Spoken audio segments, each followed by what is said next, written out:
What's going on, guys? ShadowNinja here, and today I want to talk about the Rainbow Six Siege 2 nonsense that have occurred, and we'll talk about some stuff. Now, to get out the way, this has been leaked and debunked nearly immediately, and in a deleted post I can't really pull up because it was deleted. Maybe I can find it elsewhere. Basically, it was implying that a majority of the Siege team at Ubisoft has been working on the sequel for some time, and the sequel to Siege would be announced at the 6th Invitational in 2025. These leaks and rumors and things is not true at all, but it does spark a conversation I want to have in this video about the necessity of a Rainbow Six Siege 2. But before we go into all those details in the conversation and discussion of this video, I just want to mention that if you guys enjoy the content, please consider hitting that subscribe button and bell to be notified when I do drop more content. Now, back onto topic. Does Ubisoft need a sequel for this franchise? Well, personally, I say yes, but at the same time, my frustrations with the game is with the anti-cheat and a promise year of fixing the anti-cheat, which, spoiler alert, isn't going too well with my personal experience of Operation New Blood. I have actually barely played Siege this season because cheating is just so rampant, so bad, and so unbearable. It's not in a good step, or at least a good place right now compared to what we were dealing with Operation Deadly Omen, which at the initial start for majority of the season, at least half of the season, I was enjoying Siege a lot. I was playing it a lot, and anti-cheat felt like it was working better than it has before, but that has clearly taken some significant steps back with Operation New Blood. So yes, Siege 2 maybe could have a better anti-cheat foundation built in, but with the kind of experiences of what games are dealing with when it comes to cheaters and Ubisoft's, I guess you could say, commitment of giving the resources to the devs needed for anti-cheat, or at least a crazily effective anti-cheat, I honestly doubt that. Another thing to mention is that this game is in year 9, and a new game could go a long way in the current ecosystem of shooters, but it also could backfire. Now, if we pull up the current ecosystem of shooters, we have Call of Duty, which has came back into the top tier dog for the advanced movement cycle. When Siege came out, this really was a franchise that was not really clicking, and a lot of people play Siege. So it was a good window for Siege to really step in, build some player base and things like that. Call of Duty is definitely returned back to some form of what players can tolerate, and with Warzone, which isn't really important to the shooter market in my opinion, not really counting battle royales here, it's a highly played and successful game. I think sales have shown that. Battlefield is another personal franchise I play. I play Call of Duty, play Battlefield, but I haven't played Battlefield because the franchise has been abysmal of lately. The past couple installments, ever since, I guess you say I enjoyed Battlefield 5. Battlefield 1 was the start of the end of the franchise, and Battlefield 2042, while some people enjoy it, I absolutely hate it. It is a shell of the franchise, and this is a franchise that needs desperate help. So one of the big franchises there is not really doing good.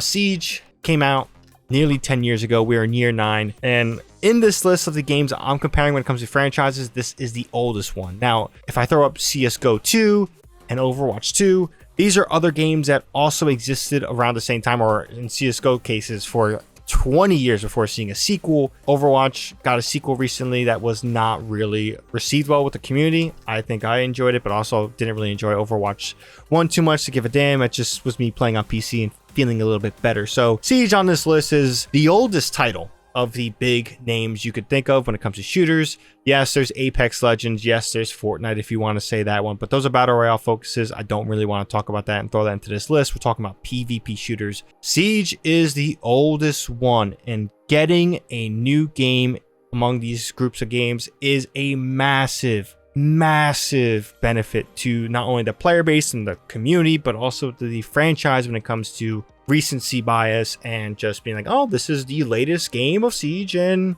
it's just as bad, but it's new, so I'm playing it more, and yada yada yada. It can go a long way there, but like I mentioned before, it could backfire, and this is actually something that current game director Alexander Karpasis, I think I'm saying his last name right, thinks as well, in a harsh way too. It's safe to say that he thinks very harshly about a potential of a Siege 2 and what that could do to the overall, I guess you could say, feelings of it. So this article is from 2024, but specifically February. Yeah, February 24th, 2024. And on PC Gamer specifically, this is what he had to say. I can confidently say that we have probably one of the best engines in the world when it comes to the live PvP shooters. And this whole thing started on the questioning of the quality of the engine. Carpasa said in a group interview held at the Siege Invitational 2024 in Brazil, the team is incredible and we have a huge engine pipeline team that every single month incrementally improves the way we can deliver content faster, more robust, and more stable, hopefully as much as possible. And the main reason that this was said was that Siege, at least with Operation Deep Freeze, had a delay for a major engine issue and things like that, or at least bugs, and not really saying it's engine issues, but there were some serious questions about the quality of the engine. And this actually happens with the game I play, Destiny 2. It's outdated engine, it is old, but in the case of Siege, I actually think that what's out there, like a Snowdrop engine that Ubisoft has, I think this is something you see from X Defiant. Snowdrop is an engine Ubisoft has that they've used for Division that looks pretty, but has also have massive technical issues as well as networking issues. This is something that the engine that they're using right now also has sometimes. It's been pretty evident since this game has been released, but I don't think that switching engines would be, I guess you could say, a massive step for this game. I do think that, yeah, it may not look as pretty as it did, but fundamentally it feels better, it plays good. It's just an outdated engine that it's their job to update. For example, CSGO, that game was around for 20 damn years, and obviously there was major overhauls and things like that over the course of the game, but I don't think engine in this case is a massive question of, I guess you could say, if Siege 2 would work.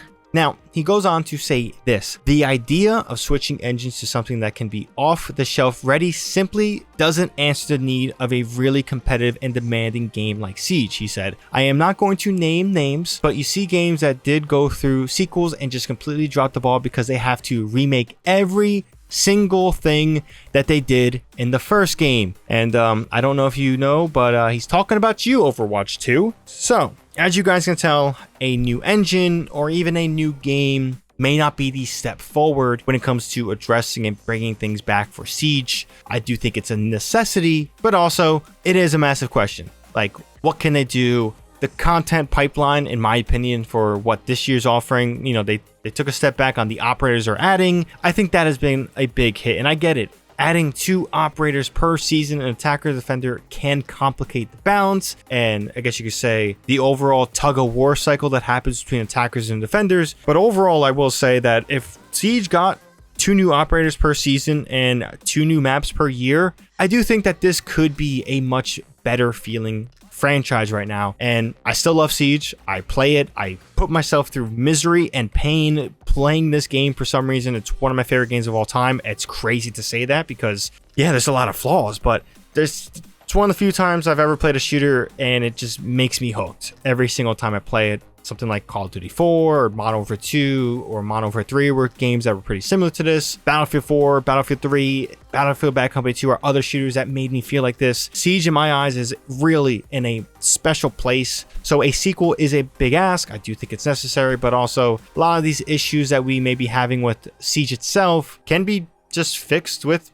better content. And with that being said, that's pretty much all I gotta say on this Rainbow Six Siege 2 stuff. Curious to hear your guys' thoughts on this. How do you feel about a Siege 2? I know it can be something that people may really want, and I'm with you. I want it. But also, maybe our frustrations will be solved and feel better or reduced if we had more operators to play with per season. Who knows? But curious to hear your guys' thoughts on this. Drop a comment down below. If you guys enjoyed the content, be sure to drop this video a like. Helps out the video a ton. And of course, if you guys want more content from me, please consider hitting that subscribe button and bell to be notified for when I do drop more content. But pretty much that's all I gotta say. Hope you guys have a good one. ShadowNinja here, and I'm out.